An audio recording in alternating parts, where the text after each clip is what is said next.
What you are about to hear will blow your mind and give you six-pack abs without even exercising. Pull up a bar stool and relax. Hey, who wants to have some fun? You've made it to Happy Hour with John Gaskins. Oh, no. Not again. Get ready for entertaining local and regional sports talk that will change your life. Or not. And by the way, when you're telling these little stories, here's a good idea. Have a point. It makes it so much more interesting for the listener. Here's your host, John Gaskins. Here's Johnny. Hello! Ah! I'm back, baby! I'm back!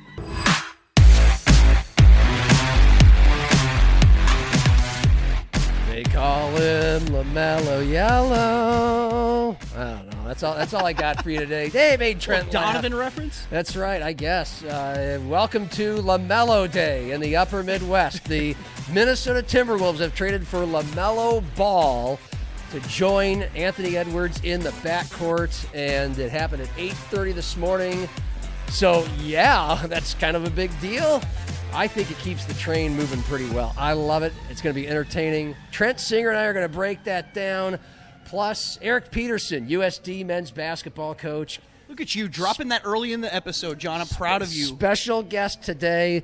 You inspired me. Just remembering that Trent reminds me every time. Eric Peterson, lot to talk about. Almost an entirely new roster. Cordell's just way back there, too. He is. His boss, John Schemmel, not extending his contract. Cordell? That ticked off. No, not extending Eric Peterson's contract. I think Cordell's pretty safe. I don't think John Schemmel has much to say about Cordell's future, but who knows?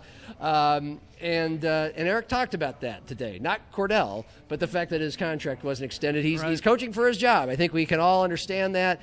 And so he's excited about his roster.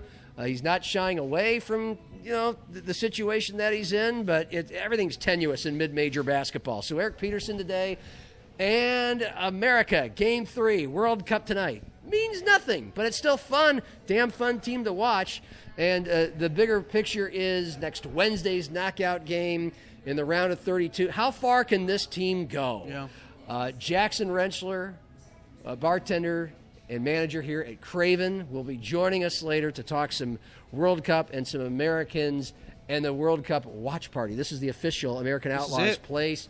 And Trent and I, neither of us have been here. In fact, we watched together at Orion last Friday in Game 2. Good crowd. But we've seen the pictures. This place is the spot, man. It is. I kind of dig the environment in Orion. They opened a little early for Friday's game. This is a 2 o'clock game. Yeah. I dug the environment, but I'm going to come out here tonight and see what this one's all about. Good. My wife and I are going to come out and have a couple drinks. We're recording this on a Thirsty Thursday. So, by the way, happy Cheers. Thirsty Thursday. I got a little carbless watermelon in my with ice on ice in my Team USA cup on the rocks. Mick Ultra, the official beer of the World Cup here. So, the Mick Ultra will be flowing. But they got Busch Light and Bud Light. Don't worry, Americans. Got plenty of all the domestic lights on tap here tonight. I don't think they've been run dry like the Scottish beer that was run dry out in Boston. But indoor, outdoor seating, TVs everywhere, big screen TV outside.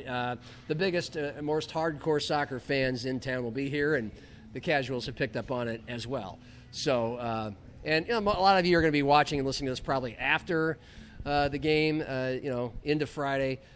Fortunately, we don't feel like much of the conversation there is obsolete because, again, the Americans know that they've advanced and they're in good shape. So, but we will talk soccer with Jackson later. Also, Sioux Falls, supposedly one of the 5 finalists to host an NCAA play-in tournament couple of days to join Dayton in the fray in the expanded field. And we'll get to how we feel about Sioux Falls' chances, what the other cities are. But Trent, dude, it's always great during the dog days of summer just to get a big news bomb dropped in our Shams laps. bomb. A sham bomb from ESPN. First to report that LaMelo Ball will be joining the Minnesota Timberwolves. They will have a true point guard after all. I love it. I know people who hate it. What do you think of it as a guy who's not really a Wolves fan? I mean, the reaction's going to be what it is when you trade away a fan favorite like Naz Reid, right? Yeah. And yes. I'm kind of I'm seeing so many negative responses to this from like national guys. You know, Nick Wright's a LaMelo hater through and through, doesn't like it. There's a lot of guys out there who have graded this trade pretty roughly, but the more and more labeling the Timberwolves as desperate, yeah, which they kind of are. Well, I mean, okay, I'll get to that. Yeah. The more and more I look at this, though, and that's okay. It really is. The more and more I look at this, though, I see the vision that Tim Connelly's kind of going for here. Yeah. You know, it's all about freeing Ant, really. You know, from these double teams that he sees night in, night out, especially in the playoffs we're seeing. And really, you saw the ball really slow down offensively when they just ran out of options. I thought the Randall trade was I thought it was smart to kind of do the salary dump there and move on. Yeah. Basically missing out on your trade that you did for Cat. Now this one hits a little different though because Naz was such a fan favorite in Minnesota, and you know I think that's where a lot of people are gonna immediately be like, oh my God, no, you can't. Not Naz. He's not the problem, and Naz isn't the problem really. But you have, in order to acquire somebody who can unlock Ant, you have to make a move like that. Here's how I feel, and I am not a diehard. So I'm not as emotionally attached to Naz Reid, and I think this helps me in that situation because my friend Johnny Ops, who joins all of our Timberwolves talks, him and Chris Johnson, I can read you back the text thread and live vicariously through them. You already tweeted Most that days out. we would have them on to react to a huge event like this, but we just had Chris on yesterday to react to what had happened up until LaMelo, mainly the Julius Randle trade. And you can go back and listen because Chris is very entertaining. But, yeah, I mean, John's like, this is the end of the world. He called this the beginning of the end of the Timberwolves because Melo's an idiot, low IQ. But I think it's more because Johnny Ops is one of those diehard Wolves fans, and they're going to have horrible separation anxiety from Naz Reid. And to what you just said, can they really get rid of their best player? To quote Barack Hussein Obama, yes, they can. Yes, in fact, they should. Naz Reid was a great player. He was a glue guy. He was a backup power forward. He was the best in the league, but he was a backup. In order of importance of to the Wolves' success, where did Naz Reid fall in the last year? What was his ceiling? Maybe the fourth most important guy on the best nights? Okay, what did they need the most to compete with the San Antonio Spurs and to actually get over the hump, reach the NBA Finals? God damn it, this is the...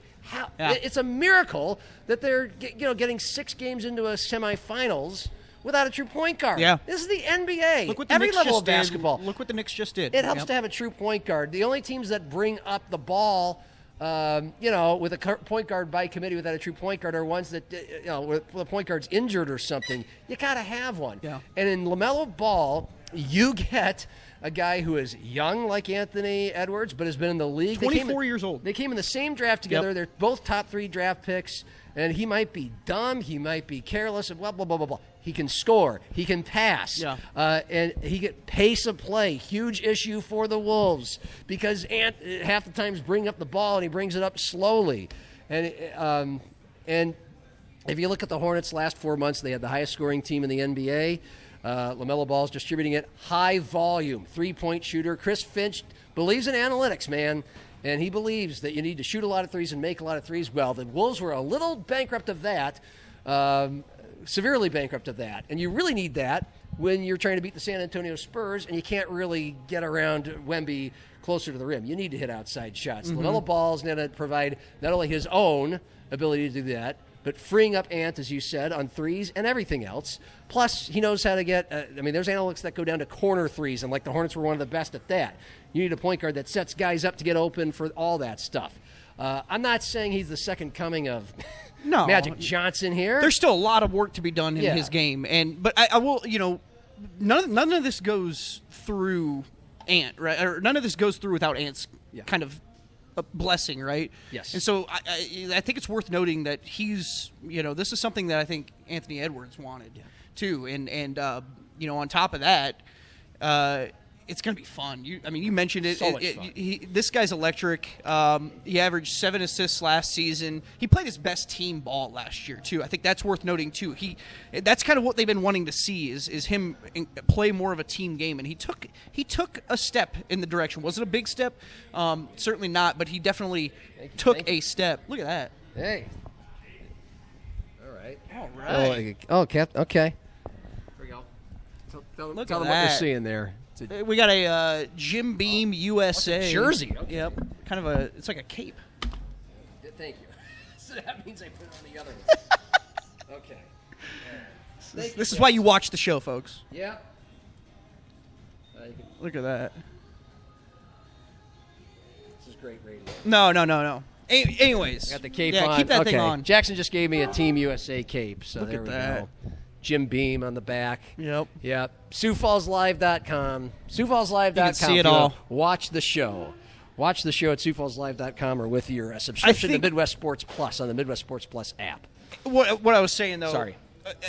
The availability is going to be a big thing. He's played 2 full seasons. Been in the league 6 years. Can he play a full season? That's going to be a big question mark. 72 games last year. 72 games. So he's coming off a season where he was healthy. Should be a good sign. I really and still the big question mark for me is what are you going to do at that 4 spot? I love Josh Green. He's part of this deal too. Yeah. And I still think that there are moves still to be made here. Now on the flip side of this too, and we alluded to it a little bit, it's a risky move. But I will say the only thing that you can do in this situation if you're the Wolves is to make a risky move. You can't sit on your hands and wait for a championship to come. You have to go out and be proactive in roster build to do it. The Wolves are doing that. Some teams in the West are not doing that. Everybody's looking at the Nuggets like when are the Nuggets going to finally do something to stay in contention here?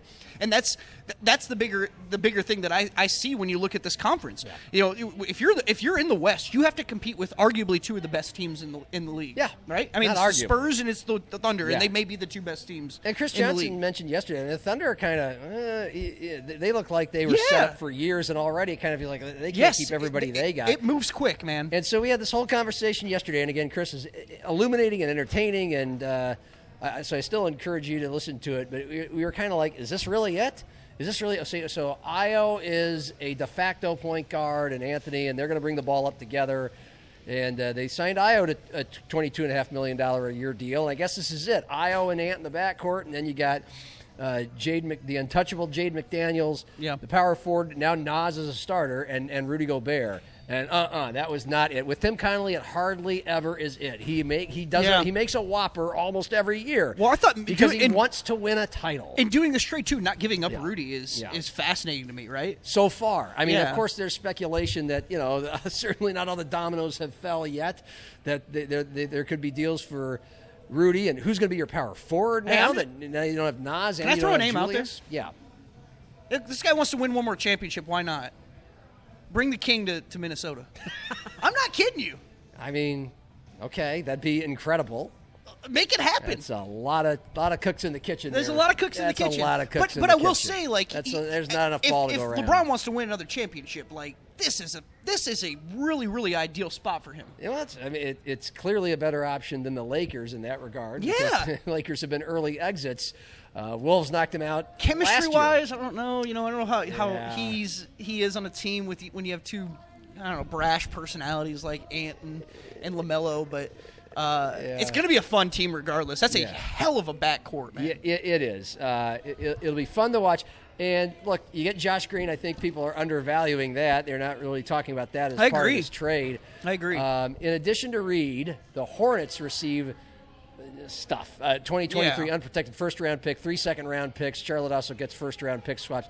That's the why NBA. Don't worry about second-round draft picks. Who cares? This is why I'm also baffled by some of these grades on this trade too, because they're absolutely obliterating the Wolves in some of these, and then they're saying the Hornets are like a A or a B plus, and I'm like, what did the Hornets really get out of this? I mean, in terms, they lost a star player. Yeah. I know they have a lot of guys to build around. You got Kobe White. There's stuff there, but I don't know, man. It's Naz Reid. He's a great player, but he's not the most consistent player. He's a glue guy. I mean, you mentioned all that stuff, but I just don't know how this is such a win for them. Other options, by the way, this is the best of the options that you had if you want to get a bona fide point guard onto your team. Which, by the way, now we know how it's hard to really ever do the calculus of the aprons and what's going on with the money and the trades, but Julius Randle was considered a salary dump. Well, no, it wasn't. Yeah. It freed up to sign Io to a much bigger deal, but not too big. In some people's minds, too big. And it freed you up to be able to afford LaMelo, who's about $45 million a year. That seems like a lot, but then Jaylen Brown's like the white whale point guard for everybody out there from the Celtics. He's $56 to $67 million. Still got Terrence Shannon. You still got Dante DiVincenzo. I mean, you still got really solid pieces too outside of that. But right. I mean, Io's deal. You don't fully know the availability you're going to have with a guy like LaMelo Ball. He's playing a full season and stuff too. So it is important to invest a little bit there. Ja Morant was out there, and I know you have a Ja Morant connection. You would have liked that.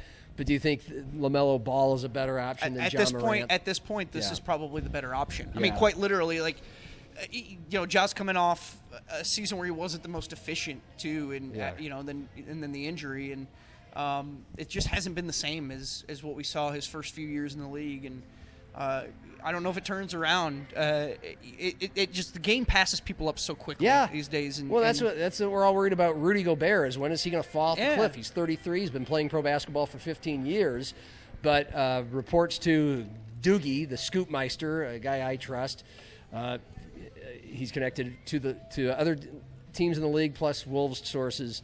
He says he continues to say that they're going to keep Rudy Gobert. That's off the table. But Tim Connolly has been a master, if anyone is, at just coming around the corner with something you didn't see coming, like the LaMelo Ball trade today. So you always kind of want to stay tuned when it comes to the Wolves and their roster. But this is just to finish the segment, just in lieu of our Timberwolves talkers, Johnny Ops and Chris Johnson. If you listen to this show regularly, you know him, you love him. All right. Let me see here. This is good stuff. This was it started last night. Yeah, I'll try to go as fast as I can. God, your font size too. How old are you? I'm blind. I'm deaf and blind. What? So I'll start with Chris Johnson, who saw the developing rumor last night at 10 p.m. that this was going to happen. He said, "I don't necessarily think this would work, but man, it would be entertaining." Exactly. And then he texted 8:36 this morning when it appeared that it was a real deal. He said, "I feel like Bluto in Animal House, just keeping saying holy shit over and over." And then Johnny Ops chimes in, "For Naz Reid, F word. That effing sucks. Trade Rudy, not Naz." To which Chris says, "Agreed, but Charlotte wanted Naz, so here we are. Got to find a starting four-man, but Ball, Anthony, and Jaden at 1, 2, 3, that'll be fun and great size to boot." At the guard spots. Great size. 6'7", right? Johnny Ops says, "Not a fan of the move whatsoever." Chris says, oh, never mind. Forget about that part. Johnny says, LaMelo Ball is a low IQ idiot. Fun to watch, sure, but that guy is so dumb. This is the beginning of the end. Facepalm. To which Chris says... It very much could be. Yes! As a casual fan, I'm just going to enjoy the hell out of all this. You know, I'm not as emotionally invested. Chris says, I agree that LaMelo's an idiot, but they have to have a point guard, and he can really pass. I don't think it's going to work out, but it'll be entertaining. And John says, Connolly is trying to put together the most low IQ team possible. I can't believe I'm going to have to cheer for that moron now. Good grief. To which CJ says, the only thing worse would have been having Harden up on that front. Yeah. Johnny says, yeah, dumb and old. Naz never got to start here. Wolves did him dirty. Chris says he will get Finch fired by the end of the year. But in a vacuum, you tell me, it's Randall or LaMelo. I take Ball in cause of position. The Naz part hurts, though. To which Johnny Opp says, what an odd offseason, by the way. Trade away Randall, seemingly so Reed can start and they can re-sign Io to be a starting point guard, then trade away Reed for a starting point guard. Seems counterintuitive. Io is a spendy bench piece. They got to move off DiVincenzo now, right? To which CJ says, gonna have to get a serviceable 4, right? Wish it was Rudy. He's a depreciating asset as far as, again, the player that Johnny Epps thinks the Wolves should have gotten rid of was Rudy. Depreciating asset. They don't have a 4 on the roster right now. This is all true. You don't have a power forward now that you get rid of Nas and Randall. CJ says Rudy didn't fit age-wise. Knipple and Miller like Nas did. Positive, better than taking on Ja, to which Johnny Epps says, could have gotten Ja for a bucket of chicken. It's a zero-sum game. Gave up the most beloved player on the roster. Half the fans will hate this guy. I guarantee it. See, this is why I love the fan reaction. I love Johnny Epps, and I get into Johnny Epps arguments with him all the time about all the Minnesota sports teams. And I have to say, you're too emotionally invested in this guy. People are going to hate. They will not hate LaMelo Ball if he plays well and the team wins. Yeah. And I just think the Wolves still feel like a 55, maybe, well, at least 45, probably 50, probably 55. Win team, a 2 or 3 seed with what they just did. You got to look at the big picture and not get wrapped up in this guy's an idiot or we're going to miss this guy because I loved him because he was a cult figure. Second round is this team's floor, I think is what somebody told me. I think it stays that way, right? Like it's such a positionless game too. Maybe what's the value of a player at that power forward spot? I mean, you're not looking for anybody who's going to completely change the mold. You had like the people who are going to run your team offensively, and all the flow is going to go through those 2 guards. Yeah. And so I do think that you don't need. You just need a wing. Like, you need a wing. Yeah. And I like their size, too, up and down, too. When you look at Jaden at the 3. Absolutely. And obviously Rudy, 6'11", 7 foot at that center spot. They've got really good size up and down. I'm really curious to see what they do at the 4. And hey, Johnny, knows, man? Are you still enjoying the Johnny Epps, Chris Johnson thing? Yeah, keep okay, going. because Johnny thinks this is going to be a disaster. He puts money on this being the thing that ends up making Ant playing elsewhere eventually. It could be. It could. He's not wrong. It could be 1 to 2 years away from that. But we really could. CJ said possibly, but I also guarantee that Ant was consulted on this before they did it. He 100% was. These guys all know each other. Yeah. All these guys in the NBA know each other. They're buddies. Yeah. I got to think that Ant's a fan of LaMelo Ball. Or at least can tolerate him. CJ says, I think it's a fascinating both in a get your popcorn sort of way, scary as hell sort of way. I can see it going both ways, but I want all my game. I want all my game GMs to do it. All I want my GMs to do is go for it while they can. He did. We'll see how it works.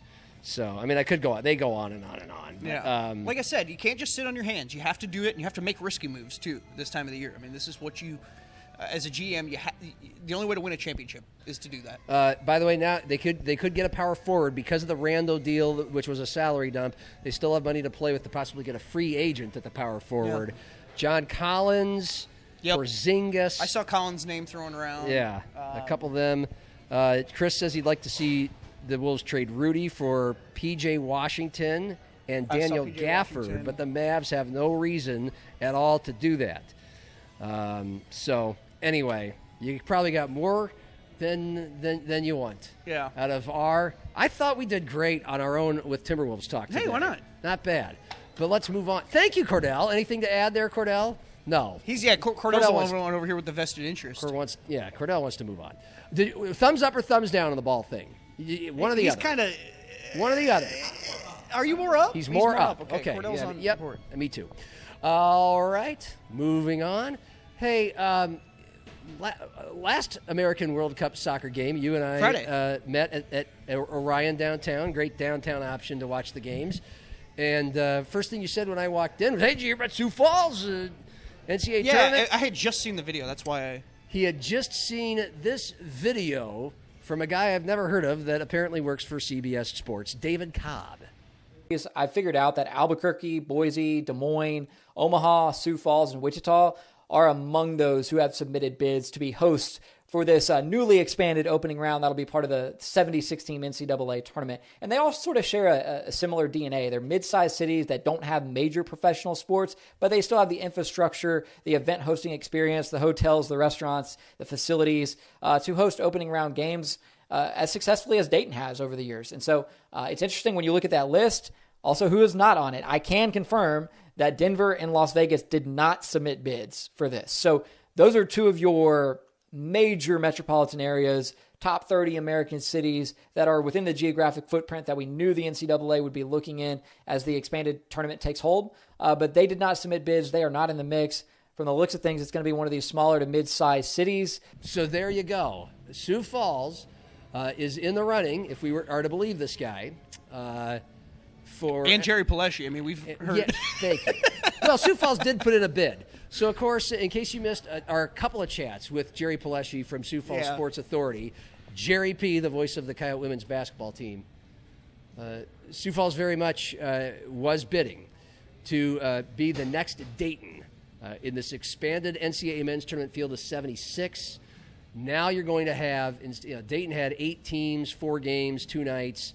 Now you're going to have Dayton and another city, 24 teams total, 12 in each city, 6 games per city, 3 games a night. And so if you want to do this, obviously you're giving up your aspirations of having the round of 64 and the round of 32, which Sioux Falls has bid for. And basically this town has gotten everything short of the Final Four besides NCAA men's hoops. We've had hockey regionals and the Frozen Four. Mm-hmm. We've had hockey regionals, NCAA women's regionals. It's been almost a decade now. We know this, right? And we do it great. Summit League tournament is great. But can Sioux Falls take that next step? Well, I don't know if there were only 5 cities that actually bid. That could be the case. But the other 4 are cities that also do not have major professional sports teams in them. They are Omaha, Des Moines, Boise, and Albuquerque. And Wichita. Mm-hmm. Did I get that right? Omaha, Des Moines, Boise, Albuquerque, and Wichita. I mean, we just heard David Cobb say that. So Sioux Falls is the smallest of these cities.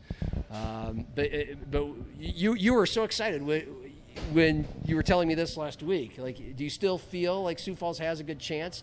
First of all, I'll say it's hard to say, but we can go through the reasons why they have a good chance and why they might not have a good chance. Well, I still am of the same line of thinking where I feel like Sioux Falls is a comparable market to a place like Dayton. And if you're trying to find a place, that embodies that same atmosphere, that playing round atmosphere where you're going to have an awesome crowd on hand for those first games of the tournament, I think Sioux Falls has a good case in that regard. Now, you look at the population numbers, and they're not quite on that same playing field, right?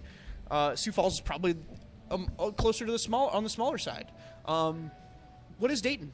Yeah, that's a good... Dayton's got 800,000 plus people. Their arena seats 14,000, which is a little bigger than what we have here. Yeah, it's about 12. So you're looking at Boise would be similar to that then? Boise has a similar in-city limits population to Sioux Falls, like almost exact. They've got a bigger metro area, a much bigger metro area. But Omaha, is twice the size of Sioux Falls population-wise. Yeah. And that's, again, and then metro-wise, Omaha's about 1 million. Yeah. Hotels are not an issue. We're maybe 350,000 here. Yeah. Wichita is much bigger than Sioux Falls. Des Moines, Des Moines within the city limits is only 211,000. Metro area. The metro area, though, they have a much bigger suburban population there that gets them over 700,000, so more than twice of Sioux Falls. Now, how much does population matter? I don't know, because Boise has gotten plenty of first-round games in the NCAA tournament. True, but remember, that's the time zone thing, too. Yeah, the time zone, that's a great element to bring right into the forefront. Well, this is why Sioux Falls had a hard time. First of all, this is why I think Sioux Falls out of these cities still probably has the longest odds. These other cities have hosted NCAA men's tournament games before. Mm-hmm. They've done it, and the NCAA has come back. They've all done it multiple times, at least once. I think all of them more than twice. That's a mountain time zone, Albuquerque. So that, for one, I think hurts Sioux Falls. Also being in the central time zone was hurting Sioux Falls. It was an advantage to be a Boise or a Spokane, similar-sized cities but bigger than Sioux Falls, but they were in the western time zones for those late-night games. Sioux Falls was competing with Chicago, Minneapolis, Dallas, Birmingham, New Orleans, Oklahoma City, Tulsa, St. Louis. So many cities. You're not going to beat those cities, which is partly why Sioux Falls does have a much better chance of getting this than they had of getting the rounds of 64 and 32. Right. I guess we're just starting with the negatives, so I'll continue with why it's going to be a long shot. Mm-hmm. According to Jerry P., they do put a premium on the number of full-service hotels that you have in the city. This matters to people in the NCAA. It matters to the teams. By full-service hotels, it means you got to have a kitchen that can make a lot of food, like a real kitchen with a restaurant there on site in the hotel, plus a 4,000 square foot meeting space for meeting, sometimes literally practicing basketball in that space. 4,000 square feet, big convention/conference room. Yeah. Okay, and as far as I know, again, both cities are going to have 12 teams. How many of these types of hotels does Sioux Falls have? 5 or 6? I mean, you got 3 of them downtown. Holiday Inn City Center, Canopy. That helps. You got a new one. What was the Hilton Garden Inn? Now it's the Catlin. You have the Sheridan right out there, next to the arena and Denny Sanford Premier Center. You have the Clubhouse over there, just off of I-29 and 26th Street. Yep. And then I think there's one over here on the south side. It might be a Hampton. It might be a Holiday Inn. Mm-hmm. But I think that's it. Someone can correct me if I'm wrong.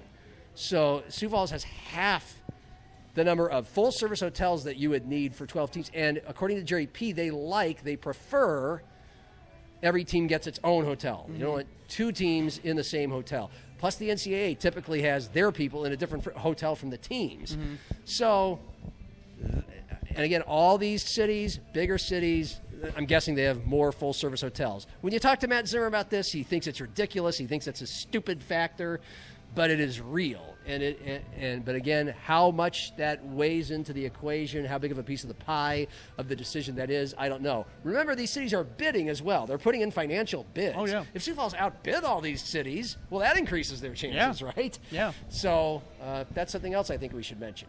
And you're right. It's a long shot. It certainly is. I mean, Sioux Falls has never hosted an NCAA tournament game at the Division I level. And, and on top of that, you're going against, Boise, Omaha, Wichita. These are places that are well suited for it. We've seen it work in the past. But yeah, I mean, I don't know, man. I think it's cool that they're in the race. Yeah. Like that's the first step here. Just to know that there's a chance that they could be able to pull this off, I think is the most encouraging part. And maybe it is. I think this is still a city that's growing so much, and it could still be just something that's. Just a few years down the road, right? Like it's, and that to me is you got to start somewhere, and that's kind of where I'm at. You got to keep taking your swings. Zach Borg did a wonderful feature about a month ago, breaking this down over the course of 10 minutes, and he talked to Jerry's boss, the director of the Sioux Falls Sports Authority. I think his name is Tom Lee, and. But he also talked to the guy who runs that kind of show in Des Moines to get events there. That was the best part of it. That was too. illuminating. Yeah. And Des Moines, the guy said, we were told, we tried and we were told no and no and no, and we just kept swinging. Yeah. The city got bigger, we got better at this, and finally we got it, and then we bowled them over, and they came back. I think Des Moines hosted it twice. Yep. So that's your model for Sioux Falls, and of course Des Moines, like Sioux Falls. We've accentuated the negative here. We all know that Sioux Falls does a brilliant job with the Summit League tournament. First-class facility. The arena looks great on TV. And the Summit League tournament and the men's hockey regionals, the women's NCAA regional, it's been 5 stars every time. The teams love it. NCAA officials tell the Sioux Falls Sports Authority, you're awesome at this. Yeah. Like, they know how to host these things. We're not arguing that Sioux Falls would not be an excellent host, and people would show up. Yeah. Even if none of these teams are anywhere near. I mean, hopefully you get an Iowa State or an Iowa to come in here one year, or Nebraska, something like that. But you're going to get a lot of mid-majors. South Dakota State, maybe. Yeah, these play-in games, you're going to see some mid-majors for sure. And we would show up for this. Yeah. I mean, I don't think we show up for, right? I think this city would go crazy. The Sanford International is some of the biggest crowds, if not the biggest, every year out on that championship. They just announced a Pentagon game just last week, and so two Power 4 teams playing. But the final point I'll make on this is I grew up in Omaha. It's only gotten bigger and better and brought more events to town. Omaha was always immaculate at hosting them well and people showing up to do it. Yeah. I mean, these other cities are Boise's. I'm sure people in Boise with no professional sports teams, Boise State football, the biggest thing there, they'd go gaga. They've already done it. So, I mean, but those are strengths that I think eventually will get Sioux Falls in the mix, just maybe not this I time. think it's just going to be a matter of time, and I don't know that it's going to happen this cycle, but here we are, and I think it's cool that they're in the mix here for these playing games. How deep are we in, Cordell? What are we at? Ooh, 34. Ouch. 34. Okay. We haven't gotten to Augustana's new softball coach. I mean, we talked Greta for about 3 weeks with Augustana going from an under 500 squad to Northern Sun champs again. Yep. Back to the NCAA tournament. Her just being this amazing coach. She called Augustana her baby. She gets the Minnesota job, which feels like that's the only job she would have left Augie for because she turned down plenty of Division I, or at least a few Division I and mid-major offers, and she goes straight to the Big Ten in her home state. Well, now who? Now what? And like they did with women's basketball to replace the legend Dave Krauth, they go the Division 3 route. And I know that might have some people, well, at the very least going, who is this? And also, because that was a one-year disaster. I don't think it's quite fair to just say just because that didn't work that a Division III in softball coach couldn't work out. Yeah, Colleen Powers, St. Catherine's University. She was there for 13 years. She's going to be the one taking over for Greta Melstead. She's a U of M alum, which is really interesting. You know, obviously taking over for a coach who's now going to her alma mater. Pretty cool. But I think the reaction from everything I've heard is players are pretty excited just about this this meeting that Josh had with the players. 13 years there. 13 years there at St. Got a lot of head coaching experience. 287 wins during that time. I know she took him to a national tournament one of those years.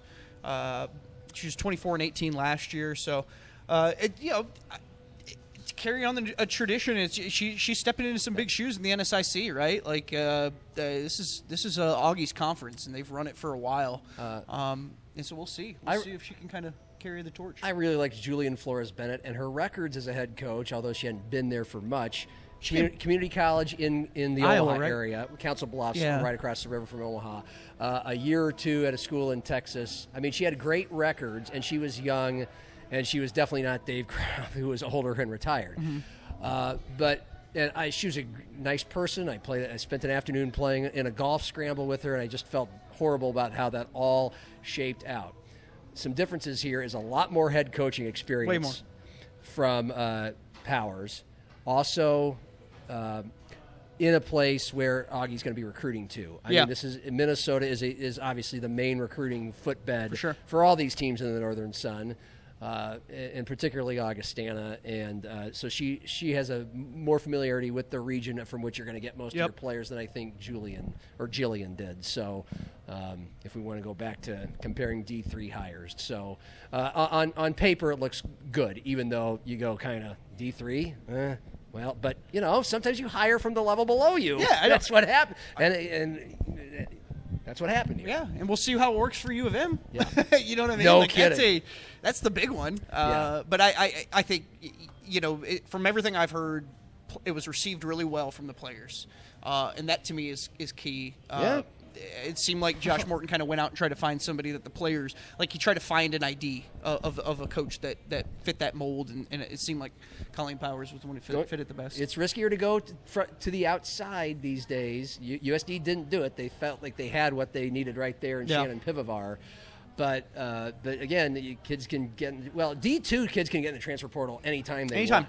So I guess it's probably not as much of a nervous thing. Like, we don't want anybody to leave. So I think it depends on the program and the timing, right? I think if you're talking basketball, football, there's certainly going to be some of that. And those are your revenue sports. So, I think it all depends on that. Like there's factors that Division II schools have to weigh. It varies based on program. Softball program is a little different, right? You're not banking on the money that it's producing. As with a lot of coaching hires, especially when you hire someone you've never heard of before, we'll just wait and see. Yeah. Don't drop the gavel. Excited to meet her and learn about her. Absolutely.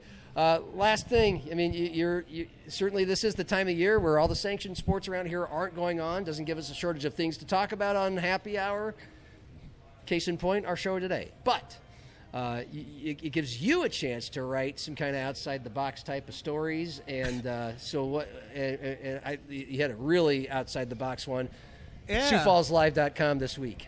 Yeah, I got to give a shout-out to David Brown, who gave me the assist on that. He works at Sanford now, and he just kind of put it in my ear a couple weeks ago that there were some show choir kids training down at Roosevelt in the weight room. And I was like, well, that's kind of interesting for sure. Let's see if we can set something up. So I went down there to talk with them. And Kurt Selberg, he's the strength and conditioning coach through Sanford that works with Roosevelt.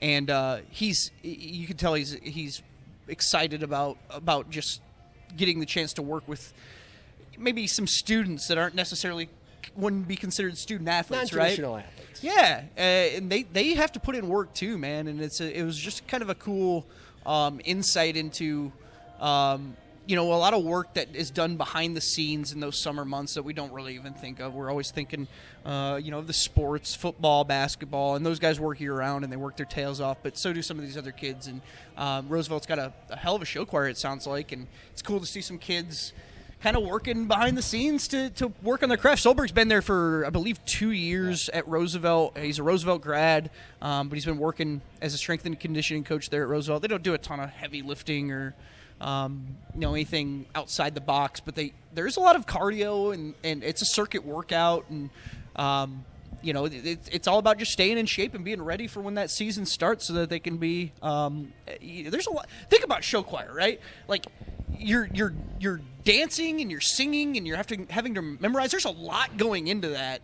And I think having that physical acumen is really important. So to me, it kind of appealed on a whole nother level. And then they talked about kind of how it's a community builder for kids who maybe are just learning show choir and how they can kind of ingratiate themselves early on. Yeah. So it's kind of cool. It's cool to learn about something different. I love it. And you're right. There's more durability for all their performances there. They don't get as tired. You should perform better, just like is the case in athletics. They're going to have their first all-boys show choir this year, which is kind of interesting, too. Nice. Yeah. All right. Well, check that out at SiouxFallsLive.com. Nobody covers more sports more thoroughly around here in this region than SiouxFallsLive.com. Yes, we do. So, thank you, Trent. Yeah, of course. Appreciate it. 41, I'm guessing 41. We do those 41? 41, okay. Nail that? Could do better. We could do better, but I thought we, once he told us 34, we hustled pretty well there. Yeah, we did good. Hey, Eric Peterson coming up. A lot of USD hoops now. Very good interview. He's always a good guy. And Jackson Rensselaer later on to talk about the World Cup and the watch parties here at Craven. So for Trent and Cordell, cheers. Cheers. It's still Happy Hour with John Gaskins, so go ahead, have another.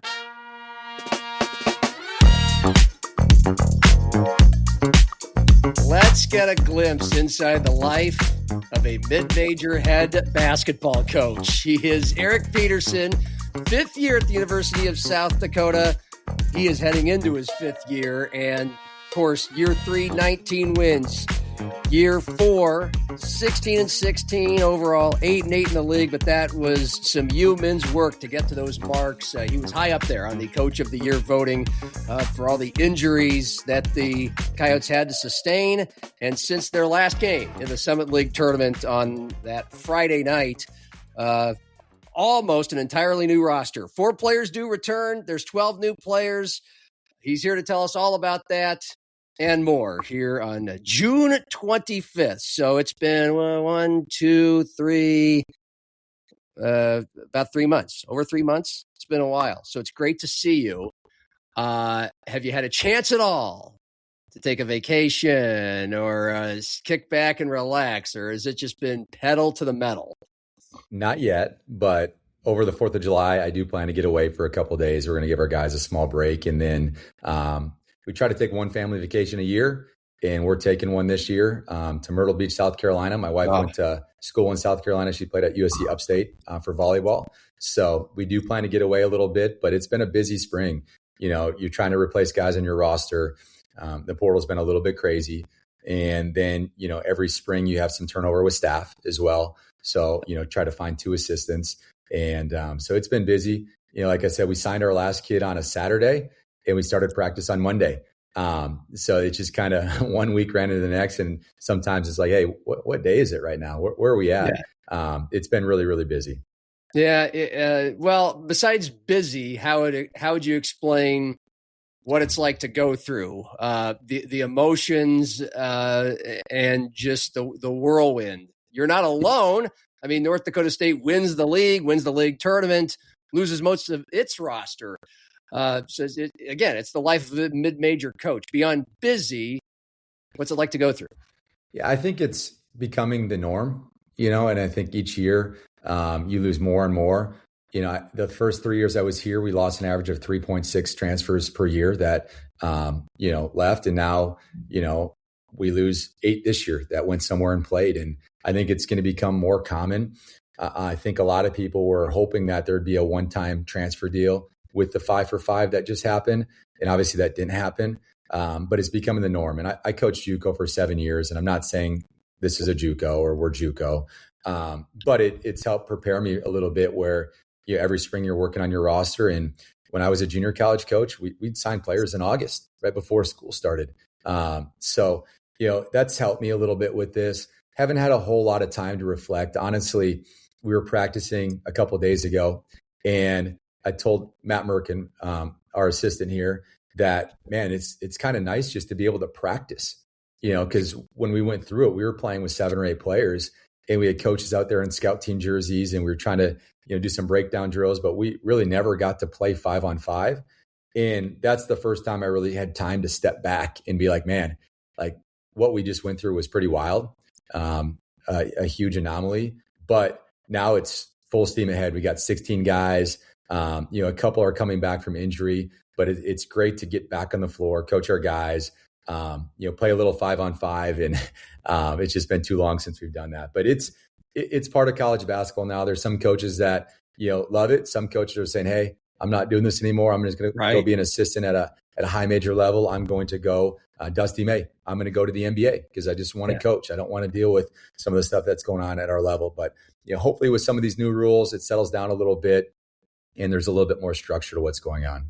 Yeah. I mean, for you, how close to you are you? I know this is a long game type of question. You're very focused on the now. You got your tunnel vision, and I'm ready to hear about all your new players. But has there been part of you that has thought, oh wow, I mean, how about another profession or again, other options besides the life of a mid-major head coach, which, as you've said, is like being a junior college coach. You're just constantly turning over the roster. It's a harder, busier, more days out of the year job than it probably ever has been. Has it taken a toll? I haven't really thought about it. There's opportunities every year. Like people call me, do you want to be an assistant again? And I'm here. I love this place. This is where I want to be. I left a high major assistant job with one of my best friends at, I think a top 25 job in the country to come here because we've never done it here. We've never made the NCAA tournament. And I was here for 4 years as an assistant, and we were close. We just didn't do it. So, my boss used to always say, be where your feet are at. Like my feet are here. And that's what I'm 100% focused on. And, my family loves Vermilion. We love raising our kids here. We love the community. It's a really special place. And I think a lot of people that don't live here or have never lived here or gone to school here don't quite see that. But then when they come and we have assistants leave and go to other spots, or kids come here and they transfer, they're all wanting to come back. They're all, I really miss Vermilion. So I think we're in a great spot. I really like our team. So that thought has never crossed my mind. Well, one of my favorite day trips to take around here is to Vermilion, play the bluffs, love the course. And then there's some good food and establishments downtown that always are great after the round. I'm with you, and I love the athletic facilities there. And, you're saying the same things that Carrie Amy says. And of course, your boss, John Schemmel, says, and even Robert Wagner before he was no longer the softball coach, and Shannon Pivovar, who replaced him, that they all say that about Vermillion. You're entering the final year of your contract. And what was your reaction when you found out it was not being extended beyond this season? Well, I think that's partially true. I mean, there obviously is a chance next year that we meet again and things go as planned, as I plan. So I think, a lot of people just took it as, hey, I'm not coming back. And that's not true. Our AD and I have a great relationship. Our kids play baseball together. I've taken his son fishing with me. I think that's the missing piece. Like, we talk weekly. And I would say we both want the same thing. There's not a different mindset of what we want. We both want to win, and we both want to cut the nets down in Sioux Falls. And then, other than a hiccup last year with the injury piece, I think we've seen growth in our program every single year. We finished fourth with 7 to 8 players this season. 2 guys we picked up at semester that hadn't played in like 9 months. We were down 8 guys that were done for the season, and we finished fourth. Like, I'm proud of our staff. I'm proud of our team for doing that. We had a great team built, team that I thought could win 20 plus games. We won 16 with 8 players with some key pieces that were missing. People that truly understand and know basketball know how crazy the injury piece actually was. But I mean, our guys were so disciplined, and I thought we had such a great culture. We didn't bend or break with it. There's so many people that thought we were not going to win another game. And that was, NDSU, St. Thomas, when we had 7 players and added those 2 guys. And then when we lost Isaac Bruns, top 10 scorer in the country, everyone's like, they're really not going to win another game. And we went down to Omaha and beat them on the road. So really proud of our team. But when you look at it, over the last 4 years since I've been here, John, we have the 4th most regular season wins in the league. So we're 4th, right? Since I've been here. This year with those players, we lost to NDSU in overtime, team that won the league. UND took second. We had 3 shots to win it at the buzzer and just missed. We were up at versus St. Thomas at halftime. We swept South Dakota State for the first time in 30 years and won at their place since first time since 2001. We broke GPA records every single year I've been here. We finished with a 3.3 GPA. Our team puts in more community service work than we've ever put in here. We've signed the highest ranked player ever in South Dakota history this past year, a top 120 kid in the country. So I'm confident what we're doing here. There was a small hiccup last year, but it's full steam ahead this year. And we got a lot to prove. And that's why I'm here. Yeah, I mean, everything you rattled off again put you high up on the list toward the top of Coach of the Year honors. And certainly if your contract, if we learned it had been extended, all of us would go, job well done, Eric, you earned it. So, what were you told was holding you back from that happening?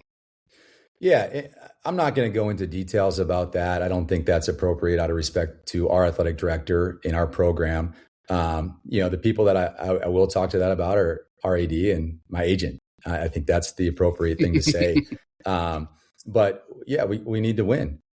Did we do it at the level I thought we could have this year? No. Were there some crazy factors that played into that? Absolutely. But like I said, I thought we had a really, really good team built, and we still probably overachieved based on what our roster looked like. So I know the expectations here. You take a Division I college basketball job, you're expected to win. And that is our goal 100%. And it's never changed since I've been here. So, you always get into it knowing that there's a risk that, it could not work out. And, I was willing to take that risk because I love this place and I truly believe that we can do it here. Last one along these lines then would just be, of course, the goal is to cut down the nets, be the first team that does that in Sioux Falls at USD, reach the big dance. But have you been told what it would take to keep you going at USD after this season? No, we haven't talked specifics about that. I just know we have to win more and we have to, keep putting a really good product on the court. That's number one. And on top of that, we have great kids. Like I said, they go to class. We broke GPA records. We serve the community. On top of that, that's all great, but we have to continue to win. Yeah. I want to talk about putting together this team that you think can do that. But we'll retrace our steps. I mean, most Coyote fans who are keeping track step for step were aware of, again, something that's pretty common. Your best player, the league's leading scorer, Isaac Bruns, he goes to USC. That's the headliner of the departing portal class. Jordan Crawford to Missouri. That's a good land for him. And then it goes, on down the line with guys like Bunton and McIntosh. But when a player's telling you they're jumping in the portal or considering it, what kinds of things do you tell him? Does it differ from player to player? Do you try to discourage? Do you try to help them land in the best possible spot? How does that work? Yeah, I think every coach does it differently. With me, I always think there's a chance that they do come back. Now, it might be where, player gets in there and thinks they do have a chance to come back, and we take two kids at his position, and then there's no chance. So, when they tell me that, my biggest thing is find the right fit. If they're successful here, that means they did find the right fit and they did pick the right style of play. And some of these kids too, they transfer down as well. And I think what you've seen, John, is, the very good ones that score a lot of points, that produce, they go up. The kids that don't play a whole lot go down. And then you kind of keep that middle ground. And if you can keep that middle ground every year, I think you're in good shape. And we sort of kept the middle ground with our team. But, find the right fit. This is a small coaching world. I mean, you typically know every coach around the country. You know their style of play. Are they allowed to ask me questions? Absolutely. But, once they go in the portal, it's like, we appreciate what you did at USD, but now we have to focus on our team. We have to build our team. You can't be taking a ton of time to help somebody that doesn't want to be there anymore. So we're always supportive. We always listen. We always meet. And at the end of the day, yeah, we appreciate what you did, but you're moving on. We have to move on as well. And right. We have a great product here. Yeah. And, you had this happen, of course, the year before. The two leading scorers you had, Chase Forte, Dre Bullock, big part of that 19-win team. And Chase went to Boston College. They went 11-20. And Dre goes to Hawaii. They both got paid, obviously, very, very, very well. These were two guys you really liked. We kind of talked about this last year after they had left. What can you tell us? I mean, those are two examples. What can you tell us about the experiences they had at their new level, and how often do you keep in touch with them? And then how do you use that information when you're talking to or trying to help players like Isaac and Jordan move on? You know what I'm saying? Yeah, no, I know what you're saying. I stay in touch with all of our players. Most of them, I try to reach out on their birthday. Throughout the season, you can send a text like, you watch them play on TV, great job, whatever. So we do stay in touch. Both those guys have been in touch with me after their seasons because they want to be pros and do have some connections to help guys, find the right agent and find the right level to play professionally. So they have been in touch.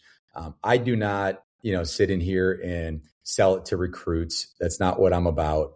I'm about our current players and what our program can help them do 10 years from now, not just 1 year from now. So I know some coaches do that. I don't do that. But, the best part for some of these guys is like they played with each other. So they can call them directly and say, tell me about your experience.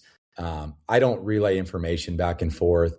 Once guys leave, I'm super focused on the current guys. And if they want to reach out to those former players, absolutely. But again, it just comes down to finding the right fit and what they want. And, if they say, I want this and I'm okay, coming off the bench and playing 10 minutes a game, then go for it.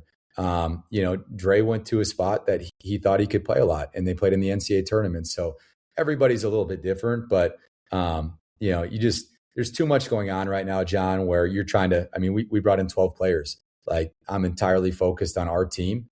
And that's where my attention needs to be to give our program the best chance to win. So it would be safe to say, though, that some of the guys have great experiences. I assume being a part of an NCAA tournament team is an awesome experience. And being on an 11-20 team, like Boston College. Both of these guys, have 10 or 12 points. They did play. They did get to contribute, but you have more personal experience than most of us who can say sometimes it's going to work for you. Sometimes the grass is greener and sometimes it's not, I would guess. Yeah. And it's what you want. Do you want more money to maybe have a different role, or the team is maybe not very good? Or do you want to take less to, play for a team that you think could be the best team in the league? And it's always about what's important to you. And that's the question I always ask in the recruiting process as well. What are the three things that are most important to you in this process? And then I know from a student athlete that's considering the University of South Dakota, if we're a good fit or not. And I'm sure it's the same way at other levels. And I'm sure the kids are going through that in their mind too. What's important to me? And then, you can't have everything unless you're a 5-star, unless you're the top transfer you can't have everything. There's no way you're going to get that. But if three things are important to you and you can get two of those, then maybe that's the right fit. So there's kids that make mistakes all the time. There's kids that have been in the portal that have asked to come back, John, and we've already filled their spot. And coach, I made a mistake. There's kids that have left and gone to other schools and said, man, I wish I would have stayed. Like, I made a huge mistake, coach. Is there any chance I can come back? You hear that all the time. That's happened to us. But they're grown men and they need to make decisions for themselves. And most of them do. So, I can't be mad at them for making that decision. Coaches can move all the time. You see coaches moving every single day. Coaches are leaving in June.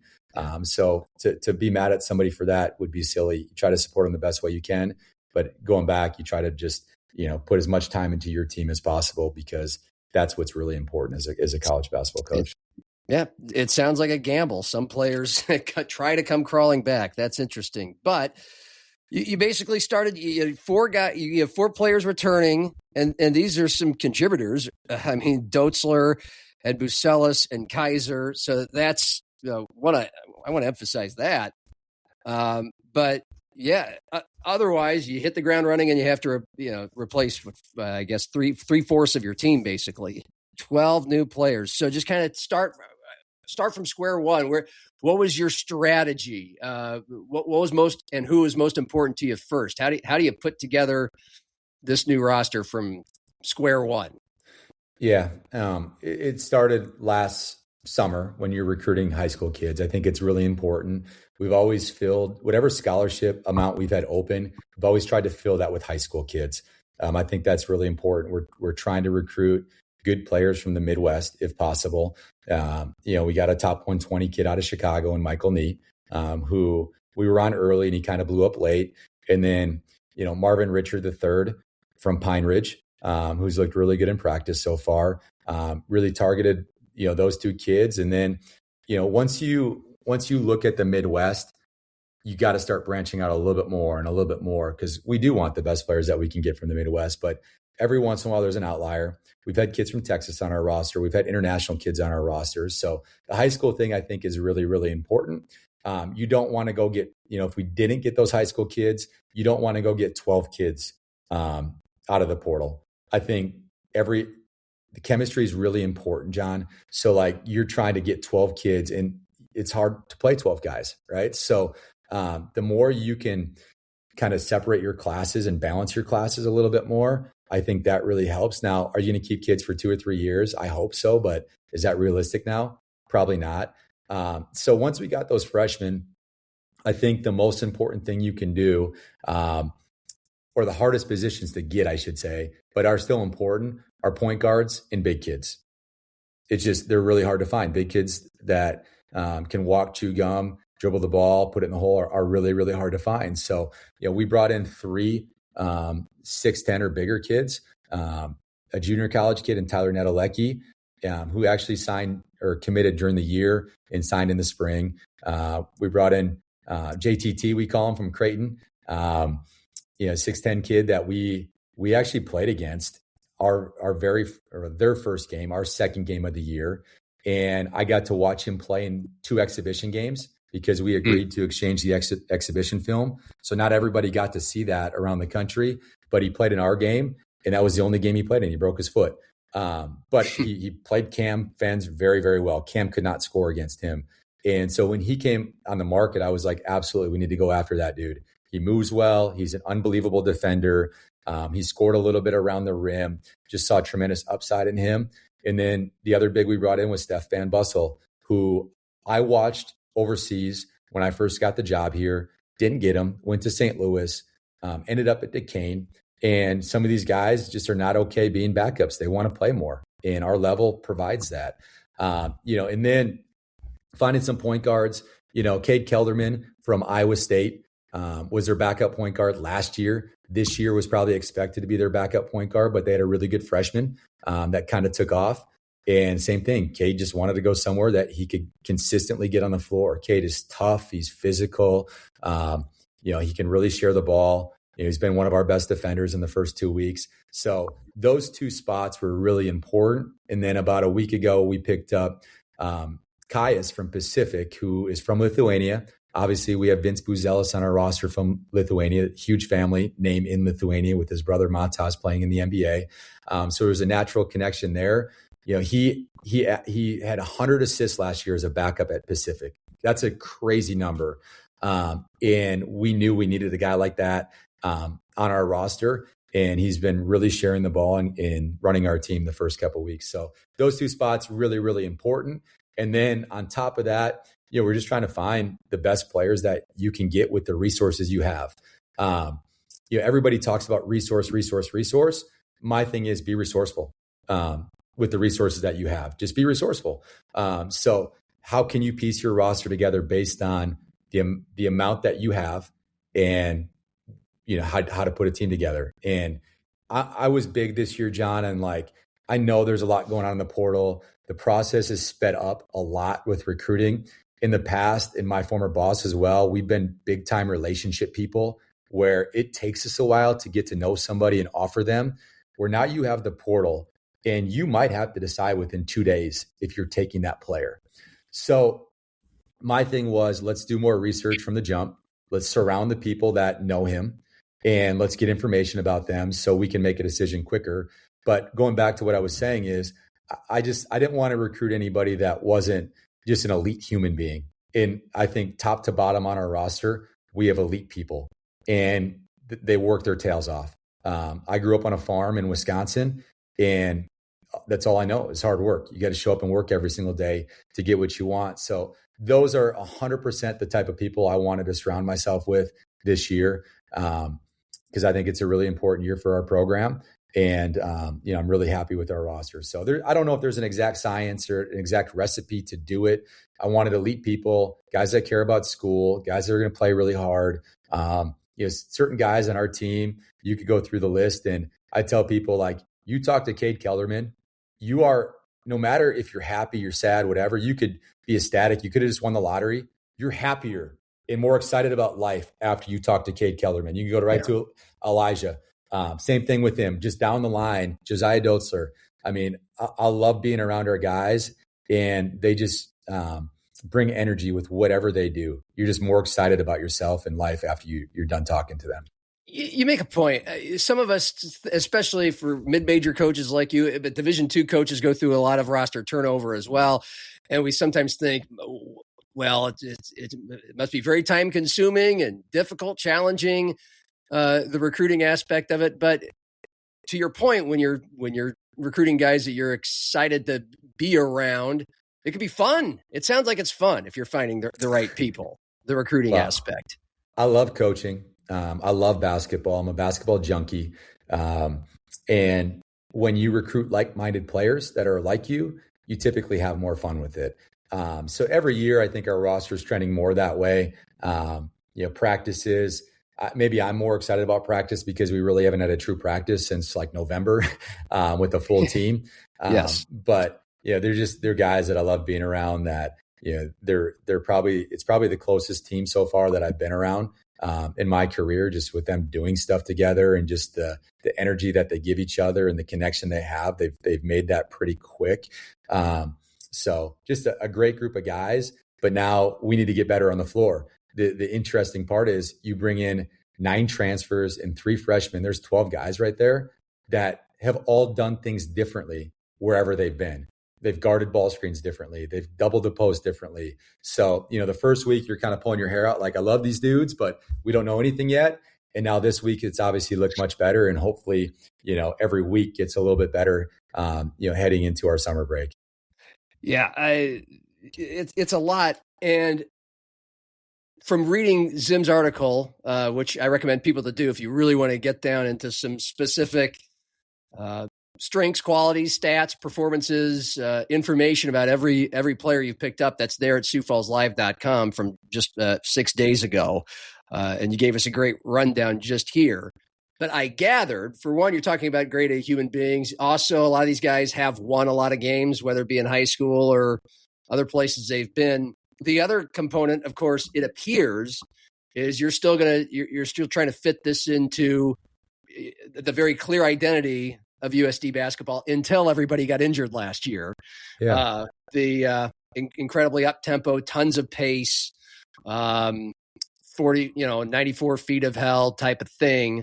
Is that what you plan on still doing? Yeah. And is that how you recruit? I think every year as a coach, you have to keep tweaking things and get it right. And there was, part of what we did this past year that I really liked. We took a huge jump defensively. And you can look at the roster makeup. 2 years ago, our press was really good. And then we lost Cam Fens, who was the anchor and the rim protector at the back of the press.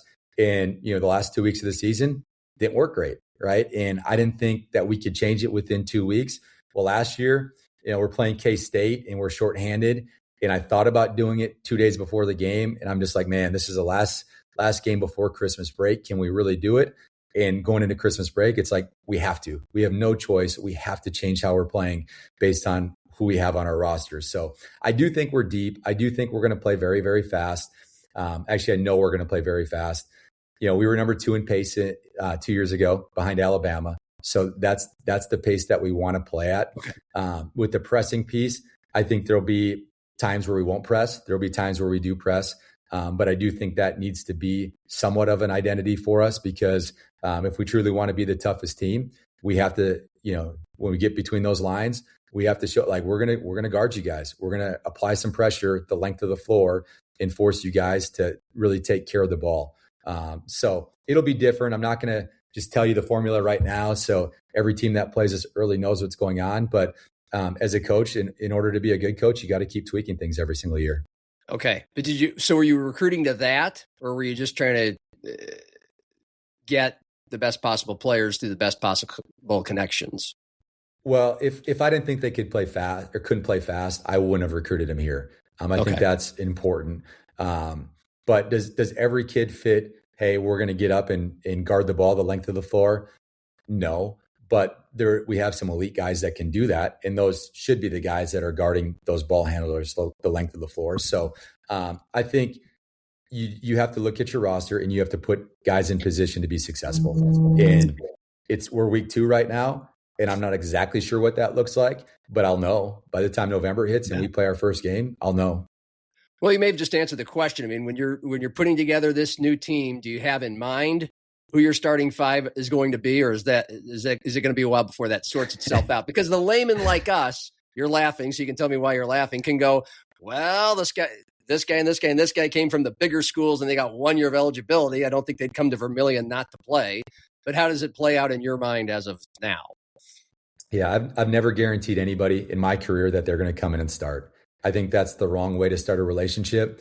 Like I said, I'm all about hard work. And the guys that earn it, everybody on the team knows that they've earned it. And there's no questions asked about it. We've never had somebody come in like, well, I should be starting. No, they know. We do different charting at practice. We have a gate of standings, which means get after their butt.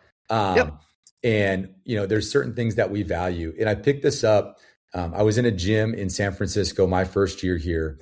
And Todd Golden is a very analytical person. Florida does a lot with analytics. Like they've fouled kids, under a minute left when they're up because they know they're going to miss the free throw because they're really into analytics. But a high school coach was on the staff with Kyle Smith, who's now the head coach at Stanford. Todd Golden took over for him when he left San Francisco. Wow. So, I'm a basketball junkie. I immediately start asking him like, hey, tell me how you charted stuff. Tell me how you did your analytics there. Because I want to know. The best teams in the country, in the world, are heavy in analytics. Every team in the NBA has one guy that does their analytics, that they pay a lot of money to figure that stuff out. So he's just like, I can't tell you what we did. And I was just like, well, why not? You don't coach there anymore. Why can't you tell me? Yeah. He wasn't saying he couldn't tell me. He's like, I can't tell you the formula. You have to decide what is important to you. And there's, certain things offensively that could be +4. There are certain things that could be +1. There's certain things like a turnover for us is -5. And so we have an offensive standings and a defensive standings. And essentially what you do is count the amount of live possessions that they're in. And then you take their score, you divide it out, and you get a number. And hopefully you're above 0, right? Hopefully you're closer to 1 if possible, or higher than that. But that's not always the case. But if you say you value these things, John, and like this is what's important to you, and consistently they're last in the standings, they're probably not guys that you should play. And we do that defensively too. If you're constantly gambling, if you're constantly missing box outs or different, you're going to get points taken off. Or, hey, you take a charge, you have a great jump wall, you're going to get rewarded for that stuff. So what we do, we don't guarantee anything. Hey, this is who we think you are. This is who we think you could be, but you got to come in and earn it. And I would never want to take a player that thinks they're just going to come in and start because I said that. And I just think it creates bad chemistry. So we chart everything. I think that's really important. And then it's constant communication. Like if they're not playing as much as they should, this is why you're not. This is what the Gata standings say weekly about you. And this is where you need to get better. So no, I mean, like we have 12 new players. Did I think a freshman would start last year? No, but one came in and started the first, 3 or 4 games of the year. And did he keep starting? No, somebody else earned it over top of him. So I think it's pretty fluid. And, I think if I look at our deal, there's 12 guys that could potentially start for us. And I don't even know who would be our leading scorer, to be honest with you right now. Just a couple more on the way out. You mentioned the 5 for 5 early on. And I appreciate you telling me yesterday what you thought of it in text. Guys can play 5 years now if they want, but it has to be bang, bang, bang, bang, bang. No more red shirts, no more medical hardships. And you alluded to the no limitations of transferring. So, what do you make of all that? Yeah, in your situation? I think they will play 5 years now. There's very rare occasions. Maybe they get some bad advice. Like there was a guy in the draft last night that probably could have got $5+ million if he would have stayed in college, but he decided to go, and he's not going to make that in the NBA. So I think more people are going to see that. The one thing I wish with that, John, is I wish if you declared for the draft and you didn't get drafted, I wish you could come back to college. Yeah, I really do. And I know there's some cases this year where, hey, this guy played in the NBA or played in the G League and he came back and played. But I wish they would allow student athletes to do that, because I do think some people get bad advice, or something happens where they have some bad workouts with NBA teams and they don't get drafted and now they're stuck. So that's one thing I wish they could change. But going back to the 5 for 5, I really like it. I think it provides more structure. I think it's more black and white. There's no waivers, like period. They're doing this. There were exceptions being allowed. There were special cases, but it was a very impartial process. And obviously they're doing it to try to get rid of the lawsuits with it. I feel like right now it's like COVID 2.0, where all of a sudden there's another class that they get an extra year. And it's the fall of 2023 guys that will get that extra year. So it's going to feel a little bit like that with the portal. But it fits academics more. It makes a master's degree or even graduating more attainable. The negative piece is the medical side. And I sent you the thing about, potentially if you get hurt 2 years in a row, you're out 2 years. There's no medical hardship that allows a kid to get another year back. So that would be the disappointing part in it. But I get it. How do you decide one, kid gets a medical red shirt versus the next? There's always different circumstances, which leads to more lawsuits. But I still love that kids can do a post-grad year. Some student athletes are not ready to go to college, where they might need that extra year. There's going to be more movement for sure, more portal madness. But right now it's going to be a lot of madness. But in a couple of years, I think everybody will look back and say this was the right thing and it was the best thing. And I did talk a little bit with you about I think we're going to get better high school kids at our level. I think the top high major schools are all just going to trade players or go internationally for their high school kids that maybe have played in pro programs, where every year I've felt like we can get better high school guys because it just trickles down. So it's a great thing with us, or for us in our level. But overall, I like it. I just think it provides much more structure. Cool. And a guy like Dolzler, who had 2 years of what would be considered medical hardship. So is he protected, like grandfathered in, or does he lose those 2 years because of 5 for 5? Yeah. And honestly, that's a good question. I just hit up our compliance guy yesterday about that and told Josiah, hey, let's sit down and meet so we fully understand what's going on. I think you can opt into an old model or take the new model, whatever That's it. That's fits right. the student athlete the best. And we have to go through some of the things that happened to him at St. Louis where he was at in a situation here. So I don't have an answer to that right now. Yeah. But I mean, we're going to find out because obviously he's going to want to play as much college basketball as he can. Yeah. I mean, that's what I recall you can work it to your advantage. It sounds like for now, for these guys that are in limbo and just kind of there while this whole thing gets passed. And by speaking of compliance, your boss, John Schemmel, I think is pretty thrilled about less compliance work and paperwork for the athletics staff to do, and that probably would include you as well. You have less paperwork to worry about, I'm guessing, or at least dealing with kids about that. There's paperwork for us, but honestly, you always question like how can the NCAA keep up with all these waivers, and then they're going to court with stuff. So I just think, like I said, it's black and white. There's no more waivers, period. It's done. Like you cannot apply for a waiver. I don't even know if there'll be a form or anything to submit or a website that you can submit something to. So, it's going to obviously help the NCAA, their employees, their staff members, and ours too. Yeah. All right. The last one is, does it, we talked last year throughout this kind of spirited, impressive run you guys went on with that MASH unit last year, the big wins and the almost wins, and how, it's like a movie that you're in right now. And the happy ending was hopefully cutting down the nets in Sioux Falls. That didn't happen, but it was still very inspiring. Do you feel like the situations we've talked about that you personally, plus this team, a new team is walking into this year, clearly at this moment, you're very excited about it? Does this feel like another movie coming on? Yeah. I hope it is. I hope it's, that you always have that hope. It's really early right now, but the expectation is to win the league and make the NCAA tournament. And I'm fired up every year I get to coach. I'm 43 years old and I show up every day to work. Like, I love coaching college basketball. I love coaching basketball. I love being around people. Like, my thing is, I knew I had to do something around people. And everybody says like, oh, the transfer portal stinks. You're losing guys every year. And my spin on it, John, is if I coach 10 new guys every single year, that's 10 more people that I get in my circle, I get to have in my life that I get to impact or influence in some way, shape, or form.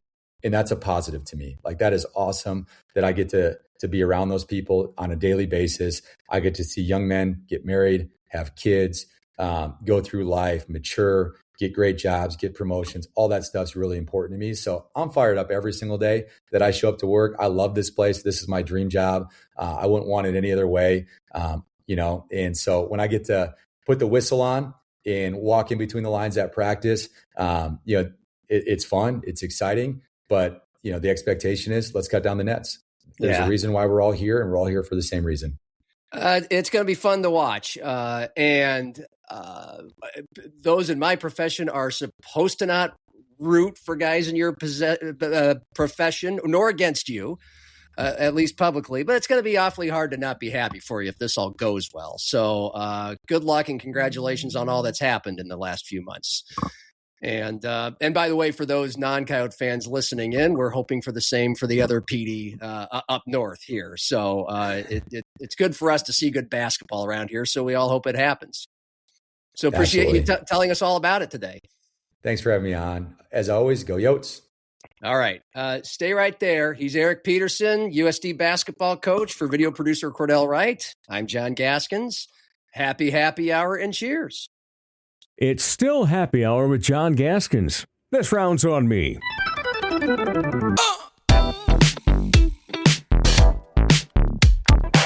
Well, America is what? Fourth of the way home to a World Cup title, first ever. Cheers. Cheers. And we're going to watch it all happen at Craven, 69th and Louise, the official watch party place of the American Outlaws. And Jackson Rensselaer from Craven is here, and he's ready. He's got his... Yeah, we are recording this tonight. A lot of people are going to be listening to this after tonight, which is okay, because tonight's basically practice. Yeah, preseason. A little preseason game, yeah.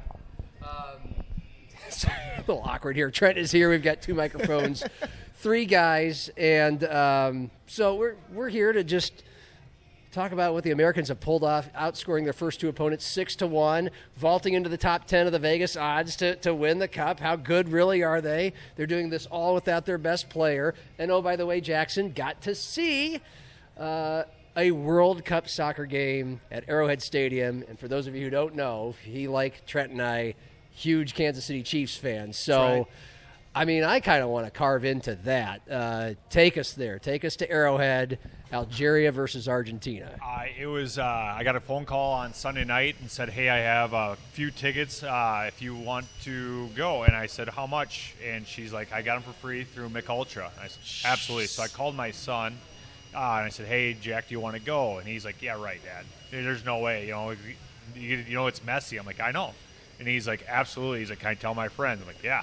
So I, myself, Clint, and Siebes piled in a car, and we drove down Tuesday morning. We got to Power and Light about noon. The game wasn't until 8 o'clock that night.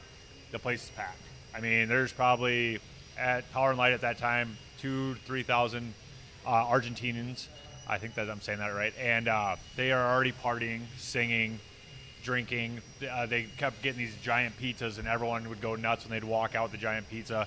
And then the whole way up to the game, they sang, I was almost people watching more than I was watching the game, and then Messi scoring the hat trick.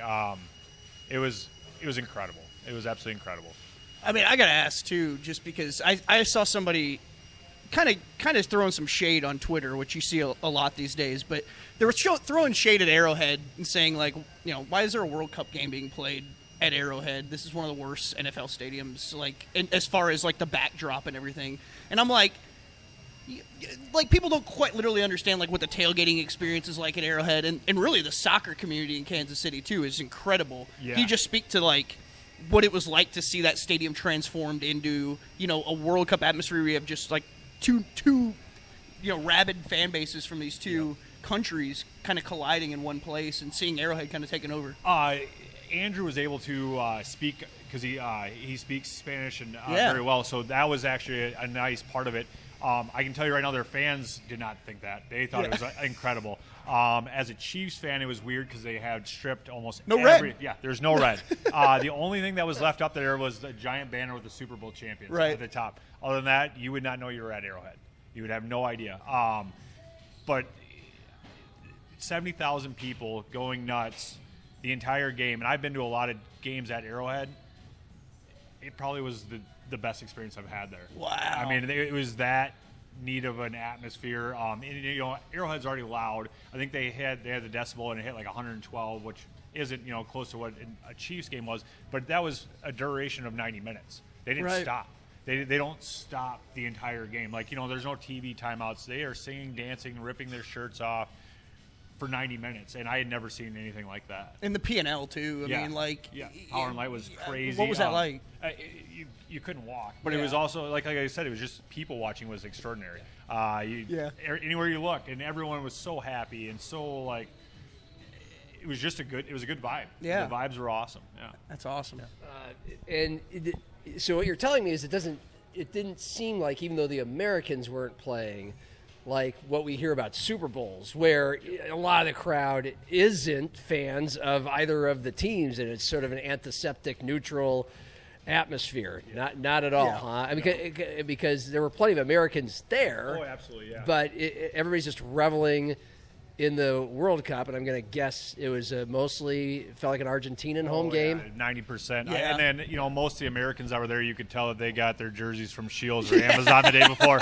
But, I mean, it would probably... Hey, Costco right here, man. Right, yeah. I mean, whatever it takes. I mean, I went to Shields here before trying to get one, and the guy was like, no, we're sold out. Wow. I mean, it was not even happening in Sioux Falls. Yeah. Well, how has it been here? Last time we were here at Craven, this is the brand new American Outlaws official watch party place, the place to go in Sioux Falls to really watch the biggest soccer games in the world with the biggest soccer fans in town. And you were a little worried because it had been at the other place for so many years that people might not swing on over here. I saw the pictures, man.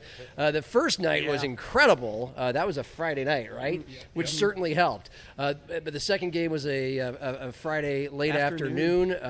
So, I mean, I'd love to hear it in your own words, but I'm sure we're showing some pictures right now. Congratulations, Pete. The word got around, and this place is a banger to be at, and might even be tonight for a kind of a practice game. Yeah, it was the first Friday game was incredible. Being at night, we had the big screen outside. So, and then this fast forward to the next Friday, you kind of had the little weather, it was raining right up until kickoff, and I was nervous. I always am. Like, hey, how's this going to turn out? It was bigger. I know the neighbors around here were like, where are all these cars? And I said, I assured them, I was like, hey, after the game, it'll kind of clear out. But you had Jesse and Mark on the grill outside to help alleviate some of the kitchen, give them a break. We had beer tents.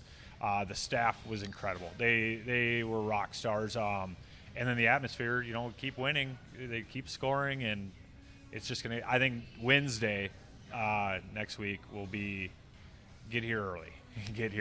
Do you think it's a little bit of just the fever? Like, people are realizing that this team is, the expectations are different this year. And I mean, I've spoken about it too. And, winning back-to-back games at the World Cup, they haven't done it since, the 30s, right? The first World Cup? Yeah. And just to see the way this team is playing right now, I think people are kind of catching on. How much does that play into it? And how does it really compare to kind of previous watch parties that you've seen with the Outlaws? Yeah, there's hope now. We kind of briefly touched on it with Clint, saying we didn't know what to expect. I said they got to score a lot of goals. They're scoring a lot of goals. Yeah. And then that's alleviating their defensive woes because we're up. And they've kept the pressure on, and it's just and now you got the casual fans. We shared a deal on our Facebook today. It was like, hey, you want to go watch World Cup? And he's like, I don't know. And then he's like, America's playing. All of a sudden the guy's in a USA hat, and he's got the free bird blast, and he's like, yeah, we're going to go drink beers and we're going to cheer on America. And I think that's kind of the general consensus of a lot of people. At first, like, I don't really care. Well, it's like hockey. Now everyone's like, hey, when's the next game? What? Yeah. And I hate to, it's cliche. The belief is there now. Well, and I think I've said this on the show before, John, but in years past, it feels like in the second half of games, of World Cup games, maybe the U.S. will be up a goal, or it'll be a tie game, and I'd never really truly feel comfortable. Now the vibe is totally different. I'm like, there are times in the second half where I've watched both games at Orion, and both times when I've watched the second half, I've kind of just been in and out. Like, I'm having conversations. I'm not really as fixed on the game as I would be because I just feel confident about the team. And I feel like just structurally, everything I'm seeing too, I haven't seen a better attack from a U.S. men's national team than I'm seeing right now. And, I mean, they just seem really dialed in. Russell Crowe's got them dialed in. Yes, that's it. Yeah, it feels like we're watching the women's team. Yes, you know what I mean? We're like, oh, we got really this. Does. It's awesome. It's awesome. Why is that? I mean, how is it? And without their best player too. I mean, how has that blossomed so well? And then the back end of that is, well, what happens when he comes back? Is there any concern of chemistry issues, or not at all? Because you got your striker. The knockout round's going to be a different beast, right? Absolutely. And I think pretty much we got Bosnia. I think that's almost locked in. Yeah, just not certified yet. Yeah, and we match up really well against them, and then you kind of take look at crazy, the next round. You're like, well, we could actually win that. They can get to the quarters. Like, the path to the quarters is there. Yes, and then you put that team on paper, like we said earlier. It's on paper we're a very good team, but they've actually for once shown it on the pitch. And I think they've shown versatility too. Absolutely. Like tons of versatility. It just seems like there's ways to counter teams that are so aggressive, offensively. And from what I'm seeing from this team, there aren't a whole lot of weaknesses compared to what we've seen in the past. Yeah, and they have this swagger, and once you get any of those guys, you get that confidence going. Look out. Yeah. All right. Have there been some viewings of are you showing some of the other games here as well, the non-American games? Absolutely. We had a bunch of people here for France the other day. Mexico brings in a bunch. Right. I know a lot of them go to Incas and support them with Julio, and I've heard those watch parties there are a lot of fun. I know Richard Brazil's doing a Brazilian watch party too. Yep. Which is great. I love pulling up my Facebook and seeing other places advertise, hey, we're showing the World Cup. Mm-hmm. I think that helps grow the game, and I think people are realizing, hey, people don't want to just watch football, baseball, whatever. We got soccer. Yeah. We didn't really even get to touch on it, but what was it like just to see Messi play live like that? It's awesome. I mean, get the hat trick too, and he just walks. Yeah. He walks. He doesn't run. I said to my son, saunters. I was like, it's like a great white shark. He just kind of sits there, and then when he attacks, it's over. And then watching every time he touches the ball, you guys, 60,000 people were just unbelievable. It was goosebumps. Kind of a religious experience. It really was. Yeah, that's the best way to put it. And it was.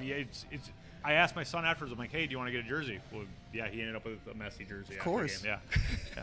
So we know it's Bosnia, right? Wednesday, probably. 90% chance. Okay. Yeah. And then it kind of feels like we have a good idea. That's the quote unquote knockout round, and that's the round of 32. Yep. And this is all single elimination from here on out. Yep, knockout is. Yep. Okay, so you get to 16, and I believe you mentioned it. I think that we're supposed to be favored in that game, no matter who we play as well. And I heard somebody already project who that's probably going to be, but it doesn't matter. Americans are favored. Like at this point, again, look at Vegas boards, somewhere around 8th or 9th right now.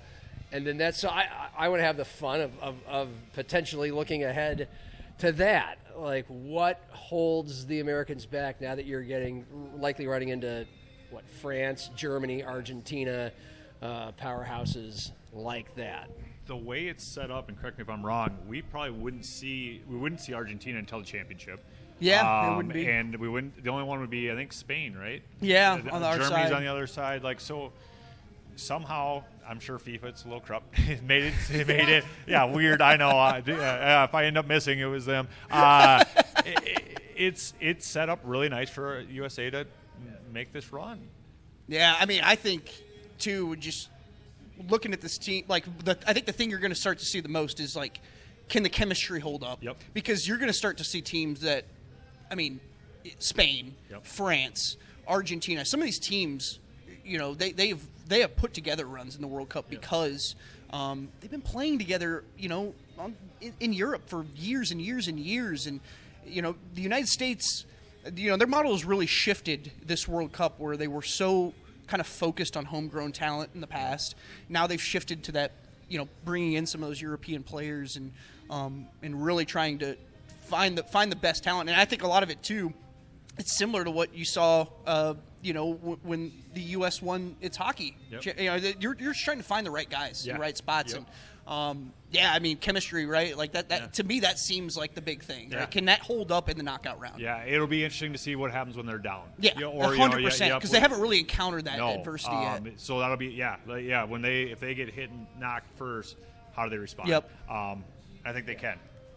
For those coming kind of late to the World Cup party, besides the American games, who would you recommend, just players to watch? Again, the teams to watch, you guys have mentioned some of them, France, Spain, there's Argentina. Who are the players, I got to watch this guy? Because I know there's a guy from England. I think there's a guy from Norway who looks like Thor, that looks like a tight end. Like the Gronk of American soccer. If you wanted if somebody was actually I kind of want to get into this, and maybe even when the Americans aren't playing, because it is a week between most games, who would you recommend them watching? Well, Leo, obviously, but I'd also Kylian Mbappe has had an unbelievable World Cup again. Yep. I believe he's he's now tied for second most World Cup goals. Messi has the lead now. He's got 18. And Mbappe's up there with 16. Yeah. And he's been unbelievable to watch too. Yeah, they're on each team. They do a really good job. Fox has done a great job talking about the players prior. So it kind of gives you a little, if you tune in a half hour before, they'll kind of be like, hey, this is a person you need to watch for. And they've nailed it. You know what I mean? They're like, hey, watch for this guy on his left. And he hits one, so they've done a great job.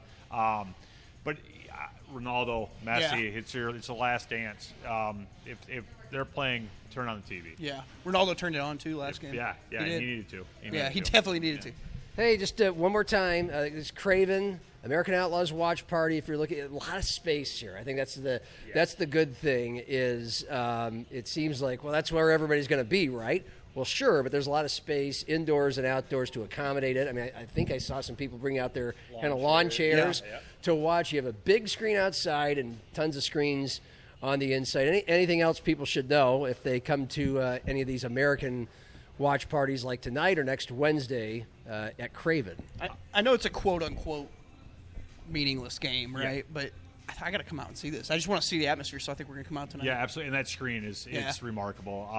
We've had people asking me, like, hey, how do I rent this? I'm like, well, for the whole World Cup, it's ours. Yeah. After that, I'll give you the name and number. But for all the USA games, we will have it. Bring your lawn chairs. You can stop by the American Outlaw tent. If you were getting into it, you sign up, you get a shirt, you get a scarf. It's just come ready to cheer on USA. Come ready to party. All right. Yeah. Anything else, Trent? No, man. We're good. That sounds awesome. Jackson Renschlaw, Craven, 69th and Louise. Appreciate it, Jackson. Thanks for stopping in. He'll be slinging. Are you going to be slinging drinks or a full throttle fan? I'm going to be a fan.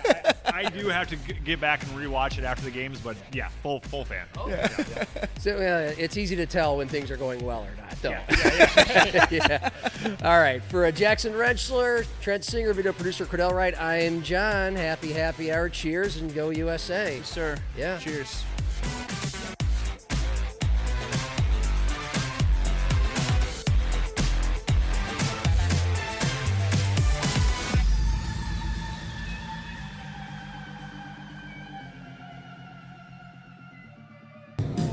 You need anything else, John? No, I think I'm good, Greg. I think I'm going to tap out. All right. Have a good night.